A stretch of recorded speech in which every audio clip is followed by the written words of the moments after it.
এ দুনিয়ার মুসলমান,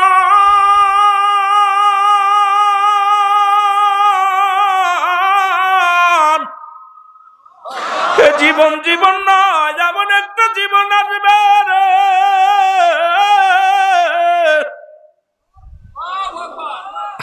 যে দেশে গেলে মানুষের বিচার হয়, যে দেশে গেলে মানুষের হিসাব হয়, যে দেশে গেলে মানুষ আর কোনদিন ফিরে আসে না, যে দেশে গেলে আর কোনদিন আসা সম্ভব নয়। বাড়ির পাশে কত তাফসীর কারক শুয়ে রইল, মসজিদের পাশে কত ইমাম সাহেব শুয়ে রইল, এমন একটা জায়গা খবর নেওয়া যায় না। বাংলাদেশ নয়, পৃথিবীর যে প্রান্তে থাক আপনজন সাক্ষাৎ করা যায়, খবর নেওয়া যায়, এমন একটা জায়গা ঘুমা আছে, খবর নেওয়া যায় না। কেন এত বাড়াবাড়ি, কেন এত মস্তানি, কেন এত তাকাব্বারি, কেন এত ক্ষমতার দাপট? 5 বছরের ক্ষমতা পাইয়া, 10 বছরের ক্ষমতা পাইয়া, মেম্বারি হইয়া, চেয়ারম্যান হইয়া দুনিয়ার মধ্যে কতই না বাড়াবাড়ি করলা, কতই না মানুষের কষ্ট দিলা।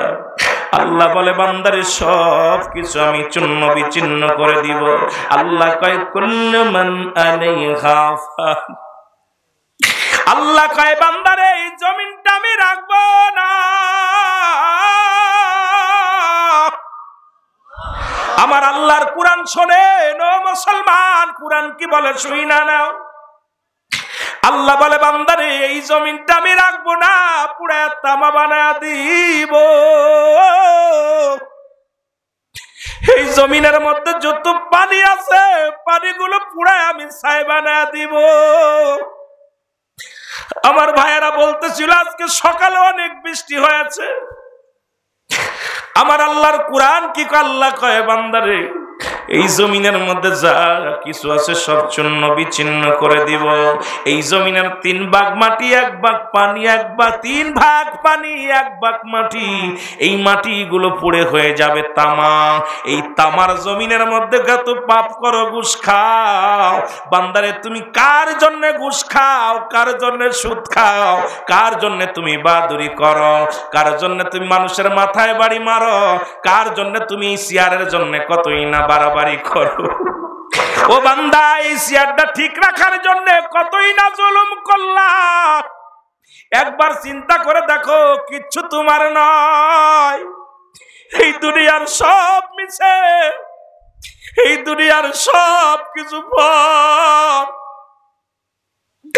এই দুনিয়ার মানুষ এত নিষ্ঠুর, দুনিয়া এত নিষ্ঠুর। যাদের জন্য তুমি সুদ খাইলা, যাদের জন্য তুমি ঘুষ খাইলা, যাদের জন্য তুমি দুনিয়ার মধ্যে কত না কি করলা, চোখ দুইটা বন্ধ করে দেখো, কেউ তোমার নয়, কেউ তোমার নয়। এই দুনিয়ার সব কিছু মিছরি বান্দা। আল্লাহ কয় বান্দা যেদিন সব কিছু চূর্ণ বিচ্ছিন্ন করে দিব, সেদিন থাকবো শুধু আমি আল্লাহ, আর আমি থাকবো আমার রাসূলের ভালোবাসা নিয়ে। জোরে জোরে চিল্লায়া বলা যাবে না সুবহানাল্লাহ। হযরত সালাবা রাদিয়াল্লাহু তাআলা চোখের পানি ছেড়ে কান্দার ডাকতে বলে, মালিক রে, আমি অপরাধী, আমি বেগানা মহিলার গোসল করা দেখে ফেলেছি, আমি জালিমদের অন্তর্ভুক্ত হয়ে গেছি, আমি ইসলাম থেকে খারিজ হয়ে গেছি, আমি কেমন মুসলমান। আজকে ইসলামের বিধান শোনো বাবা। উনি বলেন এই কথা যদি আমার রাসূল জেনে যায়, আমার নবীর দরবারে জায়গা হবে না। এই কথা যদি আমার রাসূল জেনে যায়, আমার মুসলমানদের মধ্যে জায়গা হবে না। আমি আমার রাসূলের দরবারে যাব না। হযরত সালাবা কাঁদতে কাঁদতে ফালায়া চলে গেলেন মরুর প্রান্তরে। রাসূলুল্লাহ নামাজ শেষ করে কয়েকটা দিন হয়ে গেল। ফেরেশতা জিবরিল এসে বলে, হুজুর, সব সাহাবীদেরকে নিয়ে আপনি নামাজ আদায় করেন, সালাবার দিকে একটু লক্ষ্য করেন। নবীজি বলেন, সাহাবীরা আমার সালাবা কই? আমি তো আমার সালাবারে দেখতে পাই না। নবীজি যখন বললেন, সাহাবীরা বলে, হুজুর আমরা তো অনেকদিন হয়ে গেল তাকে দেখি না, তাকে তো দেখি না, নামাজে আসতে দেখি না। আমার নবী বলে, খবর নাও। খবর নেওয়া হলো, বাড়িতে নাই, কোন আত্মীয় স্বজনের বাড়িতে যাই নাই। নবীজি আমার ডাকতে বলে, এ উমার, এ আমার আবু বকর, শোনো শোনো, আমার সালাবার খবর নাও, কোথায় গেছে খবর নাও। দুই সাহাবী পাগলের মতো ছুটতে লাগলেন, খুঁজাখুঁজি করতে করতে করতে করতে এক পর্যায়ে গ্রাম পর্দা থেকে চলে গেলেন পাহাড়ি অঞ্চলে, মরুপ্রান্তরে যাইয়া রাখাল গেরে ডাকতে বলে, ও বকরি রাখালেরা শোনো, তোমরা কি সালাবারে দেখছো? বলতেছে, আমরা তো কোনো সালাবা টালাবা চিনি না, আমরা কোনো মুসলমানদের চিনি না, তবে একটা লোক লম্বা, গায়ের রং শ্যামলা, এই লোকটা প্রতিদিন সকালবেলা ঘুম থেকে উঠে হাঁটতে হাঁটতে এই পাহাড়ের উপরে ওঠে, আর সন্ধ্যা নেমে আসলে পাহাড় থেকে নামে। ওই লোকটা এমন কান্দে রে,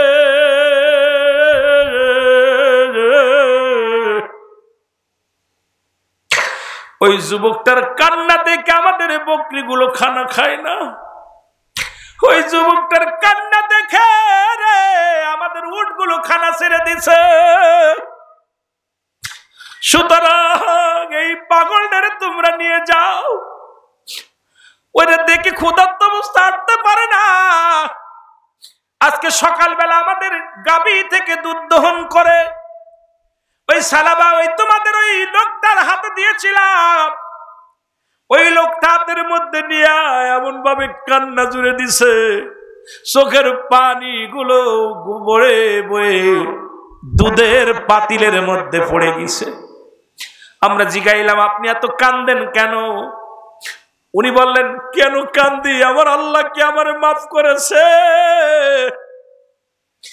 আমি ইসলামের কলুষিত করলাম কি না?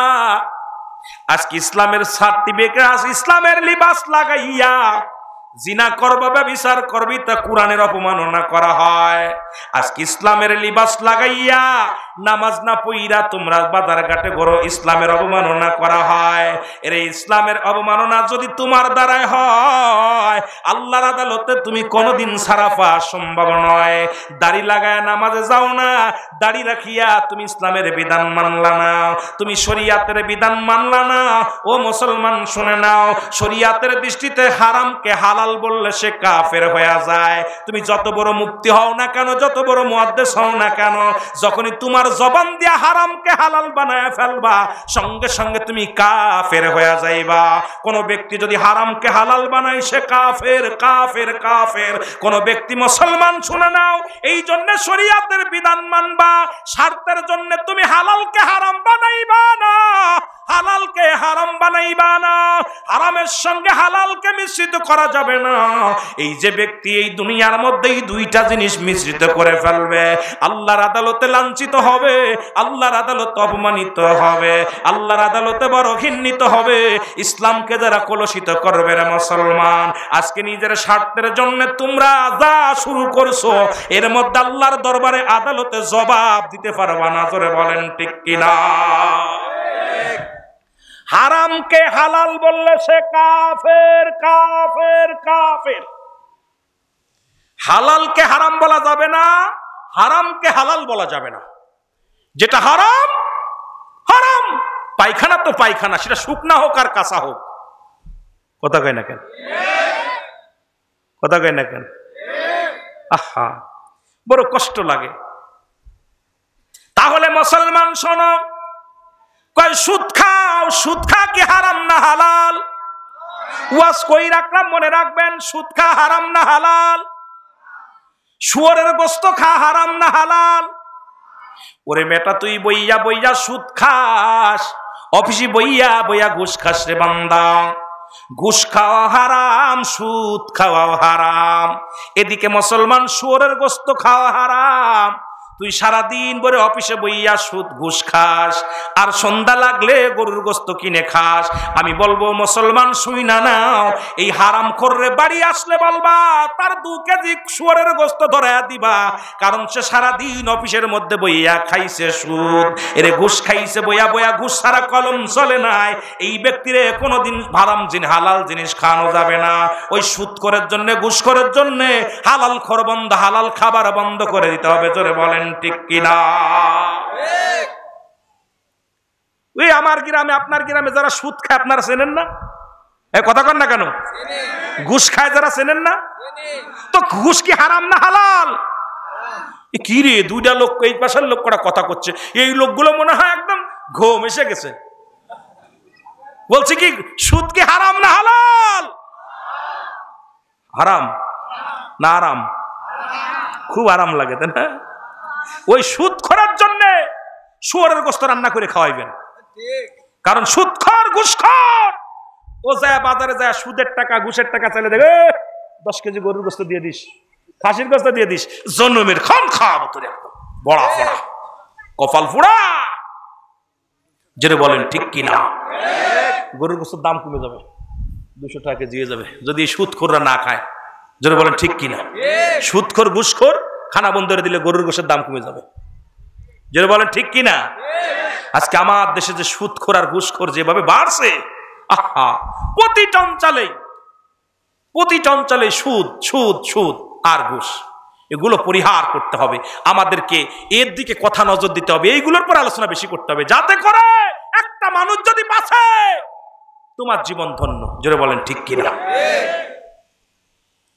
দুনিয়ার মুসলমান গভীর মনোযোগ। মনে আছে নি হযরত সালামা রাদিয়াল্লাহু তাআলার কথা? দুধগুলো পানি, চোখের পানিগুলো পড়ে পড়ে দুধগুলো ভেসে গেছে। ডাকতে বলে তুমি কে গো? ডাকতে বলে তুমি কে গো? বলে আমি হলাম নবীর সাহাবী হযরত আবু বকর সিদ্দিক রাদিয়াল্লাহু তাআলা আনহু। বলে তুমি কে গো? বলে আমি হলাম হযরত উমর ফারুক রাদিয়াল্লাহু তাআলা আনহু। সুবহানাল্লাহ বলেন। বলে তোমরা কেন আসছো? বলে ওই লোকটার বিবরণ দাও। কই লোকটার বিবরণ নেই।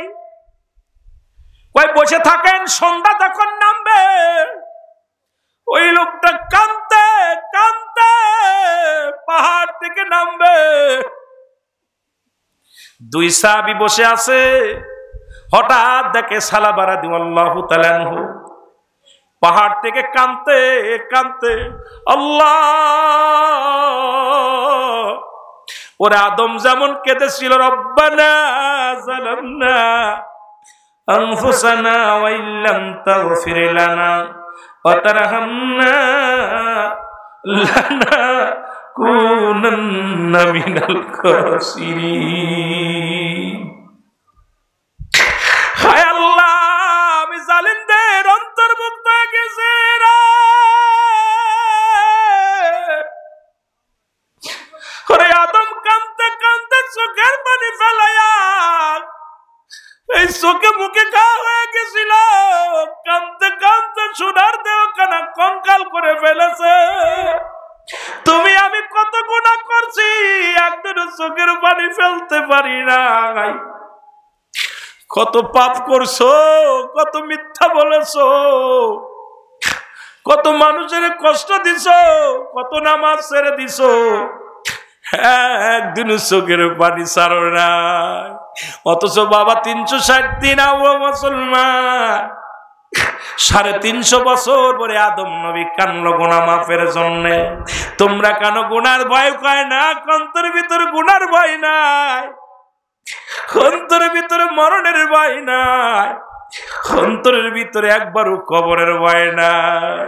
বড্ড কষ্ট লাগে রে রাজশাহীর বাবারা, শোনো, কার জন্য তুমি এত অপরাধ করো, কার জন্য এত অপরাধ জগতে জড়াইছ? এ মুসলমান গভীর মনোযোগ। হযরত সালামা রাদিয়াল্লাহু তাআলা যখন নেমে আসলো রে, হযরত উমর ফারুক, হযরত আবু বকর সিদ্দিক রাদিয়াল্লাহু তাআলা দুজনে হাত ধরে ডাকতে বলে সালামা রে, তোমারে কি হালাত, তোমার দেহ কানে কঙ্কান বানায় ফেলেছো। সালা বলে, নবীর সাহাবী আগে বলো আমার রাসূল কি আমার বিষয়ে কোনো কিছু বলছে? আমার নবী কি আমার বিষয়ে কিছু বলছে? নবীর সাহাবীরা বলেন না না। সালাবা বলে, নবীর সাহাবীরা রে, আমার বিষয়ে কোন কোরআনের আয়াত নাজিল হয়েছে কি জানোনি? বলেন না। তাহলে চলো যাই, চলো যাই। রাসূলুল্লাহর কদমের মধ্যে চলে গেলেন। আমার নবী ডাকতে বলে, চলো রে, তোমাকে আমি অনেকদিন দেখি না, কোথায় ছিলা? বলে, হুজুর আগে আমি জানতে চাই আমি কি জালিমদের অন্তর্ভুক্ত হয়ে গেছি? আমি আগে জানতে চাই আমার আল্লাহ কি আমার জাহান্নামী বানায়া দিছে? আমি আগে জানতে চাই আমি কি পাপ রাজ্যে ডুব দিছি? আমি কি কাফেরদের মতো আমি কি মুর্দা হয়ে গেছি? আল্লাহর নবী বলে, না রে সালাবা না। বলে, ইয়া রাসূলুল্লাহ, ইয়া হাবিবাল্লাহ, আমি বড় একটা ভুল করে ফেলেছি। ভুলটা হলো, যখন আপনার পিছনে নামাজ আদায় করে রাস্তা দিয়ে বাড়ির দিকে যাইতেছিলাম, হঠাৎ দেখি এক মুসলমান বাড়িতে, একটা বাড়িতে পর্দা সরে গেছে, একটা মেয়ে গোসলখানায় গোসল করে, পর্দা নাই। ওই মেয়েটার দিকে আমার নজর চলে গেছে। আল্লাহর নবী গো, আমি গুনাহগার হয়ে গেছি এই ভয়ে আমি ঘর ছেড়ে দিছি, বাড়ি ছেড়ে দিছি, আমি পাপী হয়ে গেছি এই ভয়ে। আজকে তুমি মৌলবী, তোমার মেয়ে আজকে পরের হাত ধরে স্কুল বিশ্ববিদ্যালয়ে যাইয়া, কলেজে যাইয়া পর পুরুষের সঙ্গে ঘষাঘষি করে। তুমি বড় আলেম, তোমার বিবি বেপরদায় চলে। তুমি বড় আলেম হইয়া তোমার মেয়ে কলেজে যায় পর পুরুষের সঙ্গে আড্ডা মারে, আর তুমি ইসলামের বড় বড় কথা কও, ইসলাম জিন্দা হতে গিয়া। আরে এত সহজ না, এত সহজ না। আগে ঘর কন্ট্রোল করো, বাড়ি কন্ট্রোল করো, মুসলমান মহল্লা কন্ট্রোল করো, গ্রাম কন্ট্রোল করো, ইউনিয়ন কন্ট্রোল করো, এরপরে থানা ধরো, থানা থেকে তুমি জেলার দিকে হাত বাড়াও। আজকে যদি গোটা এলাকার মুসলমান গুলো এদিকে যদি একটু লক্ষ্য রাখতে পারতাম, নিজের ফ্যামিলিটাকে বাঁচাইতে পারতাম, নিজের আহলে বায়াতদেরকে বাঁচাইতে পারতাম। আমার বিশ্বাস ইসলামের শান্তির এই বাণী ওরা যদি আবার জানতো, আর এই শান্তির বাণী যদি ওদের কাছে পৌঁছায় দিত, ইসলামের পতাকা পথ পথ করে আকাশে উঠতো, কেউ ঠেকাইতে পারতো না। জোরে জোরে বলেন ঠিক কিনা? আহা, অধিকাংশ মানুষ আমরা বিপদগামী, সব মানুষ বিপদগামী হয়ে আছে। এরে আল্লাহর নবী কার সালাবারে তওবা করো। একটা ভুল করছে, খালি বেগানা মহিলা দেখছে তাই এরকম কাঁদতেছে, আর আমরা পরের মেয়ের হাত ধরে নিয়ে হোটেলে যে থাকি, পরের মেয়ের হাত ধরে নিয়ে ঘুরে বেড়াচ্ছি। এত সহজ! ইসলাম যেটা হারাম বলেছে তোর হালাল করার কোনো বৈধ নাই। তোমার পক্ষের জন্য ঘুরাইবা না, ইসলাম ওটা হারাম বলেছে। হারামকে হালাল বলার অধিকার তোমাকে কেউ দেয়া হয় না। জোর বলেন ঠিক কিনা? এ আমার ভাইরা, আমার বন্ধুরা, আমার আল্লাহর নবী তওবা করে দিলেন। সালাবা দুই একদিন পরে দুনিয়া থেকে বিদায় হয়ে গেল, মারা গেল। আল্লাহু আকবার। এত কান্দা কেঁদেছিল, এত আল্লাহর ভয় তার অন্তরের ভিতরে ছিল, এত প্রেম তার, এত নবীর প্রতি এত প্রেম ছিল, আল্লাহর প্রতি তার কত ভয় ছিল, জাহান্নামের ভয় ছিল, জান্নাতের আশা ছিল তার অন্তরের ভিতরে। সালাবা মারা গেল। নবীজি বলেন, নবী যখন সালাবারে কি গোসল করানো হলো, সাহাবীরা গোসল করাইলেন, গোসল করে কাফন পরালেন। নবীজি জানাজার ইমামতি করবে। সাহাবীরা বললেন, নবীজি বললেন, সাহাবীরা তোমরা কাতার বন্দী হয়ে যাও, আমি নবী আজকে সালাবা রাদিয়াল্লাহু তাআলার জানাজা পড়াইব। নবী জানাজার দিকে যায়, জানাজা শেষ হয়ে গেল। এবার সাহাবীরা হযরত সালাবা রাদিয়াল্লাহু তাআলার লাশখানা কাঁধে নিলেন। কাঁধে নিয়ে যখন হাঁটতে শুরু করলেন, হযরত উমর ফারুক ডাকতে বলি, ইয়া রাসূলুল্লাহ, ইয়া হাবিবাল্লাহ, আপনি এত পিছে পড়ে গেছেন, একটু তাড়াতাড়ি হাঁটেন। নবী কয়, আমার সাহাবীরা আস্তে চলো, কারণ এত পরিমাণ অসংখ্য অসংখ্য ফেরেশতারা জমিনের ভিতরে সালাবার জানাজায় হাজির হয়ে গেছে, সালাবার দোয়ায় শরীক হয়ে গেছে। আমি নবী পা রাখবো কোথায় এই জায়গাটা পাইতেছি না। আমি নবী দেখি অসংখ্য অসংখ্য ফেরেশতারা আমার সালাবার জানাজায় হাজির হয়ে গেছে। এদিকে জান্নাত থেকে ওই সুর গেলে মান জান্নাত থেকে আমার সালাবারে ডাকতেছে। আমার আল্লাহ জান্নাত সাজাইতে বলছে, সাহাবী রে শোনো, আমার সাহাবী এত আমার আল্লাহর ভয় ছিল, এত ভয় ছিল, এত ভয় ছিল রে, ইসলামকে এত ভালোবাসতো, ইসলামের কলুষিত হবে এটা মানতে পারে নাই। এই মুসলমান ইসলামের কলঙ্ক হবে মানতে পারে নাই। এর জীবন দিয়া প্রমাণ করে দিয়ে গেছে ইসলাম সবার শ্রেষ্ঠ ধর্ম, মুসলমান সর্বশ্রেষ্ঠ জাতি। আজকে মুসলমানের ছেলে হইয়া জিনা ব্যভিচার করো, সিনেমা আড্ডা মারো, মুসলমান বেগানা মহিলা নিয়ে ঘোরাঘুরি করো, নামাজ ছেড়ে দিয়ে ঘোরাঘুরি করো, সুদের মধ্যে জড়িত, ঘুষের মধ্যে জড়িত। হিন্দুরাও খায় ঘুষ, তোমরাও খাও ঘুষ। হিন্দুরাও খ্রিস্টানরা খায় সুদ, তোমরাও খাও সুদ। ওরাও নামাজ পড়ে না, তোমরাও পড়ো না। তোমরাও হারাম খাও, ওরাও হারাম খায়। মুসলমান পার্থক্য হলো মুসলমান আর মুসলিমদের মধ্যে পার্থক্য, কাফের এবং মুসলমানদের মধ্যে পার্থক্য হলো নামাজ। ওরাও নামাজ ছাড়ছে, তোমরাও নামাজ ছাড়ছো, তাহলে কেমন মুসলমান আমার বুঝি আসে না। জোরে বলেন ঠিক কিনা? সবই তো মিল আছে, সবই তো মিল আছে। ঘটনাটা কি? ঘটনাটা কি রে? হচ্ছে কি এগুলো? এগুলো হতে দেওয়া যাবে? নবী মিসকি হেসে দিয়ে বলে, আমার সাহাবীরা, আমি পা রাখবো কোথায়? অসংখ্য ফেরেশতারা নেমে আসছে জমিনের মধ্যে। এত দামি সাহাবী, কারণ সে পাপকে ভয় পেয়েছে। আর আমাদের দেশের প্রতিদিন দাড়িওয়ালা টুপিওয়ালারাও ধরা পড়তেছে, দাড়ি ছাড়ারাও ধরা পড়তেছে। প্রতিনিয়ত খুললেই পত্রিকা খালি জিনার নিউজ। কষ্ট লাগে ভাই। হাসির আমার হাসি তামাশার মঞ্চ না, মাহফিলের ময়দানটা এটা রাজনীতি মঞ্চ না। এই ময়দান আসবেন কানতে, তাতে আমাকে ভালো লাগলে দাওয়াত দিবেন, না লাগলে দিবেন না। চোখের পানিগুলো ফেলবেন। আমি পাপী, আমি অপরাধী, আমি গুনাহগার ভাববেন। এখান থেকে বাড়ি যেতে পারবো বলতে পারি না। এখানে দুইটা জিনিস পাওয়া যাবে, একটা রহমত, একটা গজব। দুনিয়ার মানুষ শুনে না গো, কোরআনের এত দাম, কোরআনের এত মান। নবী আমার কোরআন পড়ে বয়া বয়া, রাসূলুল্লাহ কোরআনুল কারীম তেলাওয়াত করে। ওই জামানার বড় বড় নেতারা ছিল, উতবা, সাইবা, আবু জেহেল, আবু সুফিয়ান, যারা কোরআনের শত্রু ছিল। এখনকার জামানায় অসংখ্য কোরআনের দুশমন আছে। তারা মুখে মুসলমান বলে, কোরআনের আইন মানতে রাজি নয়, কোরআনের বিধান মানতে রাজি নয়।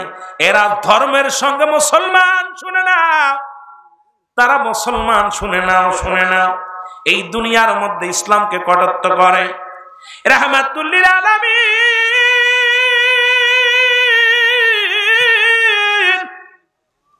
নবী আমার কোরআন তেলাওয়াত করে গো। উতবা, সাইবা, আবু জেহেল, আবু সুফিয়ান সবাই রাসূলুল্লাহর কোরআন শোনার জন্য নবীর মসজিদের পাশে ভিড় জমায়। সারা রাত কেটে যায়, রাসূলুল্লাহ কোরআনুল কারীম তেলাওয়াত করে। বাবারা, এখন তো কোরআন আপনাদের ভালো লাগে না।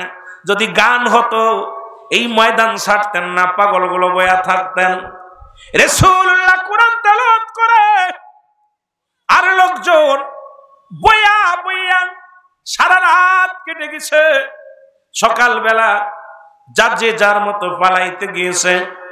উতবা, সাইবা, আবু জেহেল, আবু সুফিয়ান সবার সঙ্গে সবার দেখা হয়ে গেছে। সবাই বলে, তোমরা তো মুহাম্মাদের বিরোধিতা করো, তোমরা তো কোরআনের বিরোধিতা করো, অথচ তোমরা কেন এখানে লুকায় কোরআন শোনো? বলে, শোনো, যদিও নবীকে আমরা ভণ্ড বলি, নবীকে আমরা প্রতারক বলি, তবে আমার নবী যে কোরআন তেলাওয়াত করে এ কোনো মানুষের লেখা নয়, এ আমার আল্লাহ নিশ্চিত এটা খোদার দেওয়া, নিশ্চিত এটা আল্লাহ পাকের দেওয়া।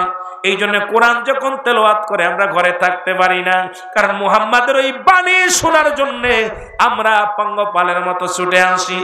বলে তোমরা যদি এগুলো শুনবে তাহলে মানুষে আমরা কেন দেবদাবির পূজা কেমন যারা পূজা করে তাদের তো পক্ষে আমরা নিতে পারবো না।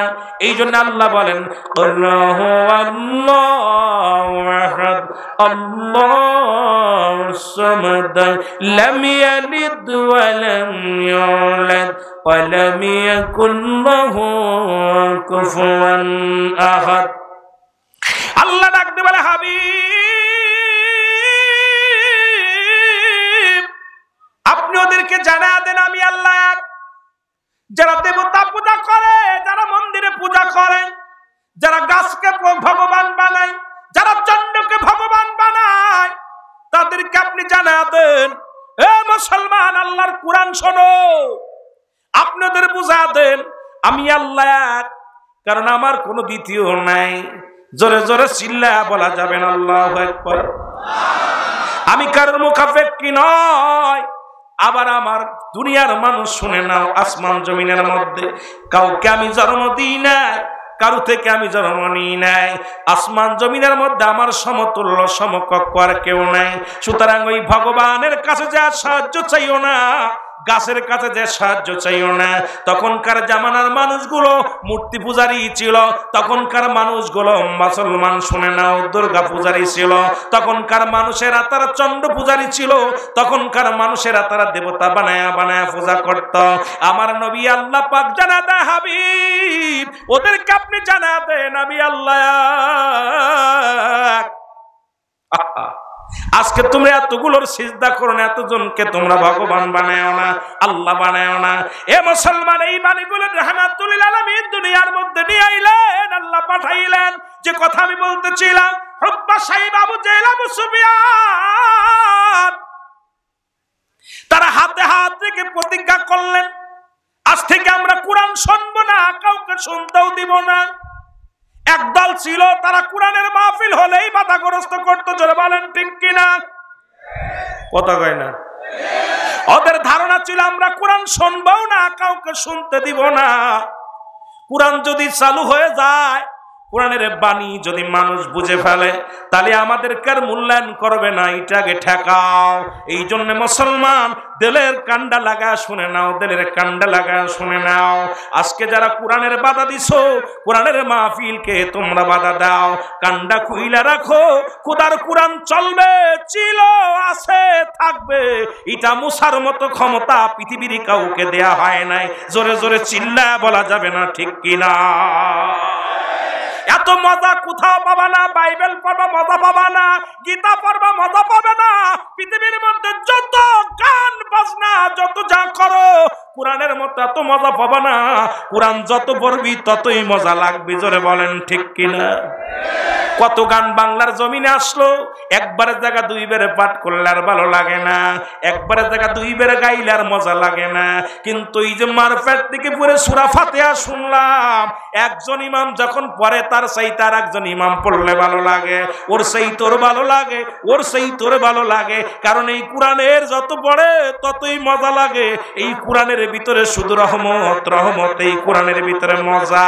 এই কোরআনকে কোনোদিন সরানো সম্ভব হবে না।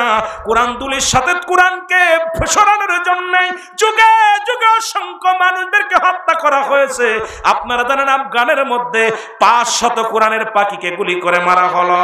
কোরআন শরীফ বুকের মধ্যে নিয়া যখন দাঁড়ায় আছে হাফেজ সাহেবদেরকে ধরিয়া ক্রস ফায়ারের জন্য যখন প্রস্তুতি নিচে ডাকতে বলে কোরআন ছেড়ে দে, না হয় তোদের জীবন দেয়া দে। ছোট্ট ছোট্ট পাখিগুলো বলেছিল দুনিয়ার জালেমেরা শুই না ল, এই জীবনও আমার আল্লাহর, এই কোরআনও আমার আল্লাহর। কোরআনের ইজ্জতে আমরা জীবন দিতে পারি, জীবন দিয়া দিব, তবু কোরআন ছাড়ব না। দেখা যায় 500 কোরআনের পাখিকে দুনিয়া থেকে বিদায় করে দেয়া হয়েছে, তবু কোরআন তারা বুকের মধ্যে চেপে ধরে দুনিয়া থেকে বিদায় নিছে। কোরআন ছাড়ে নাই। আমি আপনাদেরকে বইলা যায় যে কোরআন দিতে পারে একমাত্র সব সমাধান, যে কোরআন দিতে পারে রাষ্ট্র থেকে শুরু করে সাংসারিক জীবনে কি করতে হবে। ধর্ম মুসলমান শোনো, তুমি ব্যবসা করবে, তুমি চাকরি করবে কিভাবে, সব কিছুর সমাধান দিছে আল কোরআন। এই কোরআনের ধারক বাহক হইতে চাই কি চাই না? যদি তাই হয় খুতবা সাহেব আবু জেহেল আবু সুফিয়ান প্রতিজ্ঞা করলো কোরআন শুনবাও না, শুনতেও দিব না।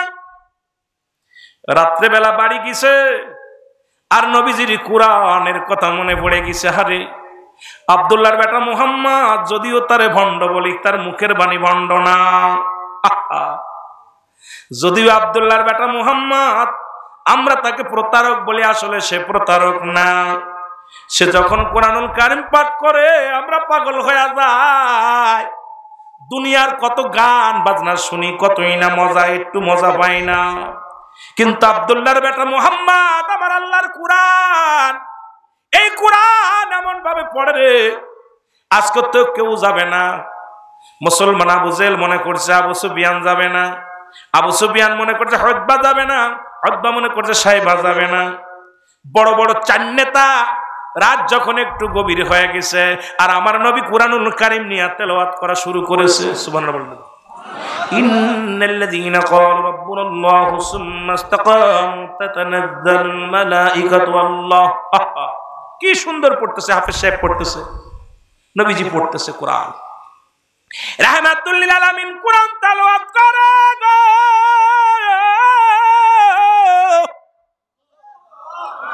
আর এই কোরআন গুলো জিবরিল আমিন আদে, জিবরিল আমিন বাণীগুলো পৌঁছা দেয়, আমার নবীজি তেলাওয়াত করে। চার বড় বড় বাটফার, চার নেতা চলে আইছে কোরআন, আজকে তো আর আসবে না। আয়া নবীজি কোরআন তেলাওয়াত করতেছে এত সুন্দর কইরা। চারজন কোরআন শুনতে শুনতে ওদিন সে অনেক শেষ, রাত প্রায় শেষ। এখন চারজন চারদিকে দৌড় মারছে। আবু জেহেলের সঙ্গে আপনার ইডা আবু লাহাবের সঙ্গে আবু জেহেলের ধাক্কা, ওই এক একজনের লগে এক একজনের ধাক্কা, হুতবার সঙ্গে সাহেবার ধাক্কা, এক একজনের আল্লাহ পাক কি একটা খেলা ঢুকাই দিচ্ছে। এক একজনের শেখ দাঁড়, তুমি আগে তুমি আগে তুমি। চারজন এক জায়গা বইছে, বসা পর এখন সবাই বলতো আবু জেহেল তুমি আমাদের নেতা, তুমি আইছো কেন? তুমি আইছো কেন? হুতবা কয় তুমি আইছো কেন? সাহেবা কয় তুমি আইছো কেন? এক একজন এক এক কথা বল, তুমি আইছো কেন? এখন সবাই বলতেছে আবু জেহেল রে, আসলে মুহাম্মাদকে মানি আর না মানি, কিন্তু মুহাম্মাদ যে কালাম পড়ে এটা কোনো মানুষের লেখা না। এটা কার লেখা? আরো জোরে বলেন, এটা কার লেখা? আল্লাহর লেখা। এটা কোনো সাধারণ কোনো জ্ঞান না, এটা আল্লাহর লেখা। সুতরাং এই বাণী আমারে পাগল করছে। আবু জেহেল তুমি আমাদের নেতা হয়ে আছো, তুমি আসছো কেন? আবু জেহেল কয় আসলে আসলে আমি আসিনি, আমারে পাগল বানাইছে কোরআনে।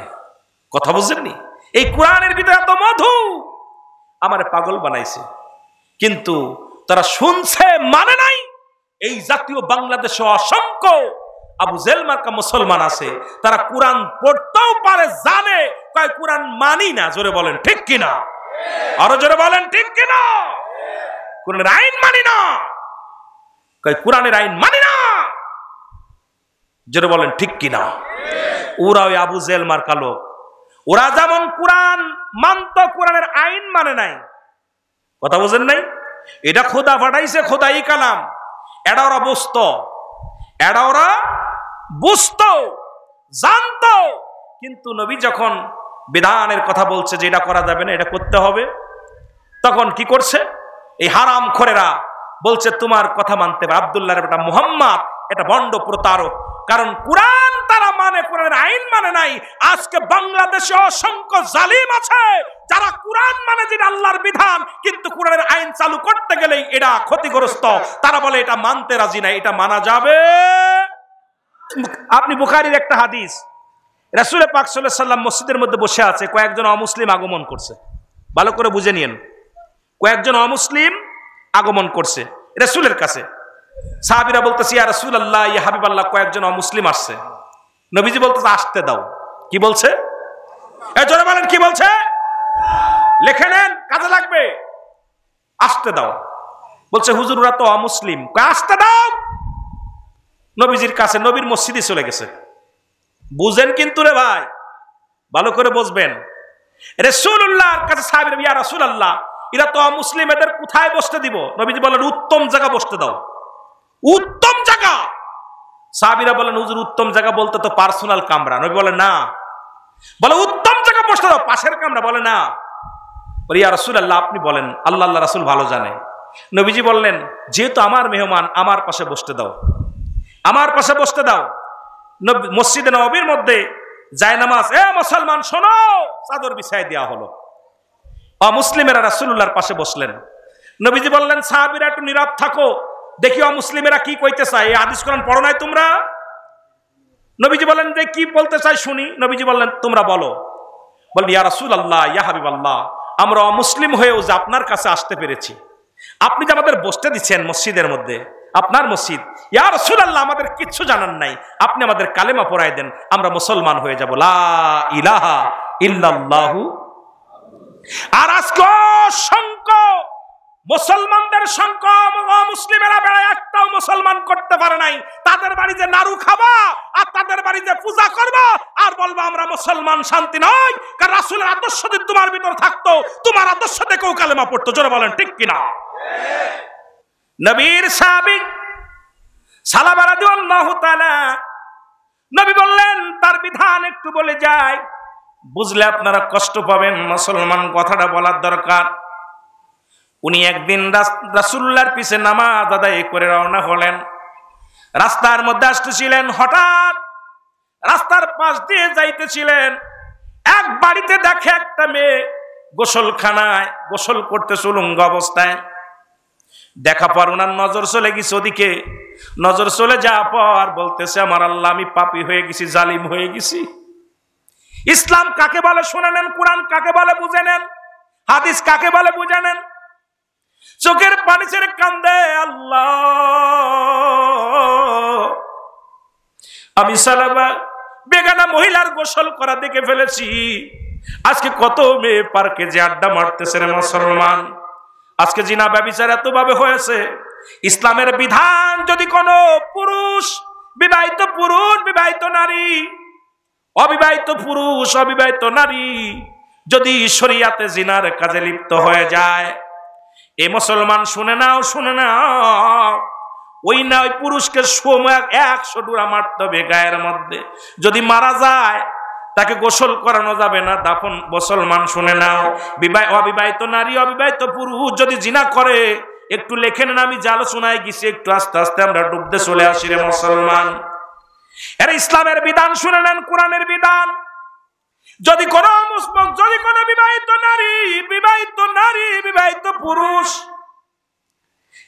অবিবাহিত নারী, অবিবাহিত পুরুষ যদি জিনা করে, মারা গেলে তার কবর দিতে হবে, গোসল করাতে হবে, দাফনের উপরে বাকি বেদগুলো, আঘাতগুলো চালাইতে হবে। এটা হলো ইসলামের বিধান।